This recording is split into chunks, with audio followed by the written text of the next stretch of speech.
누군가와 같이 걸을 때는 발을 맞춰서 걸어야 하고, 과제를 같이 해결해야 할 때는 과정과 진행도에 따라 어느 정도는 완성해주고, 어느 시점에서는 마무리해줘야 합니다. 업무를 같이 진행해야 할 때도 마찬가지로 업무의 특성과 전문성을 고려해서 그에 맞게 일의 속도를 맞춰야 합니다. 이처럼 다른 사람과 같이 하는 모든 일에서 그렇죠.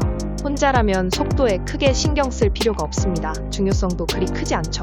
속도에 대한 권한과 통제, 주도권이 자신에게 있고 자신이 마음먹은 대로 할 수 있기 때문이죠. 또 의지를 발휘해서 느리게 하거나 빠르게 할 수 있고 속도가 어떻든지 간에 자신에게만 적용되는 것이니까요. 혼자일 때는 속도가 마음에 안 들면 본인이 조절하거나 생각을 바꾸면 되지만 다른 사람들과 하는 일에서의 속도는 피해를 줄 수도 있고 문제가 생길 수도 있으며 다른 사람들의 불만이나 항의가 들어올 수도 있습니다. 이러한 관점에서 사랑의 속도에 대한 연관성과 중요성도 살펴볼 필요가 있습니다. 사랑의 모든 순간, 사랑을 시작하기 전까지 포함해서 광범위하게 적용된다고 볼 수 있죠. 상대방과 상호작용하는 그 순간부터 연애 직전, 연애 초기 단계, 연애 과정, 이별에 이르기까지 빠짐없이 속도가 꼭 등장하게 되어 있습니다. 사랑의 시작 전에는 좋아하는 서로의 마음이 같다면 사랑과 연애의 진행이 있어서 서로가 추구하는 방향과 원하는 속도가 어떤지를 탐색하고 얘기해보면서 알아갈 수 있습니다.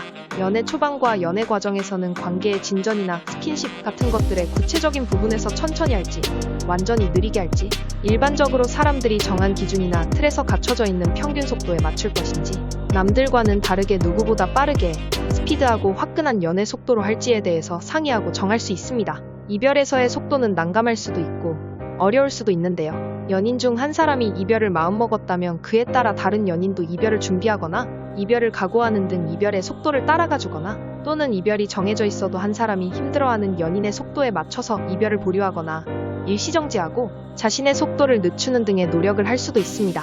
하지만 모든 이별이 그렇듯 슬픈 건 어쩔 수 없는 부분이죠. 사랑의 속도는 연인의 속도라고도 할 수 있습니다. 결국 사랑은 연인과 하는 것이니까요. 사랑의 모든 부분은 곧 연인인 상대방에게 귀결된다는 것도 핵심이자 공통점이죠. 즉, 연인의 속도를 신경 쓰고 맞추는 것이 중요합니다.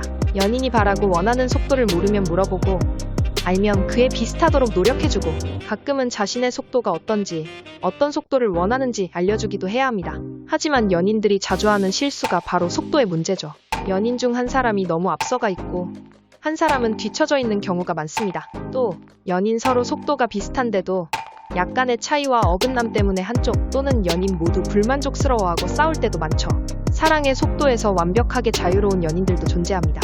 연인 중 한 사람이 기다려주거나 아니면 전속력으로 질주해서 맞추기도 하고 속도가 항상 안 맞아도 부드럽게 넘어가거나 그에 맞게 연인에게 표현하고 알려줘서 맞추기도 합니다.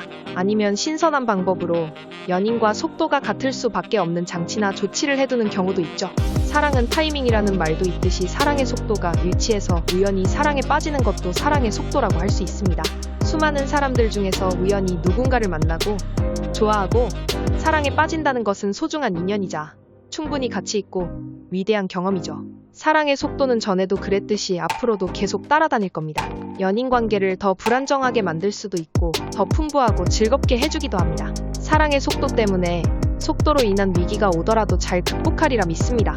사랑의 속도를 잘 활용하고 조절해서 더 활기차고 행복한 사랑을 해보는 건 어떨까요?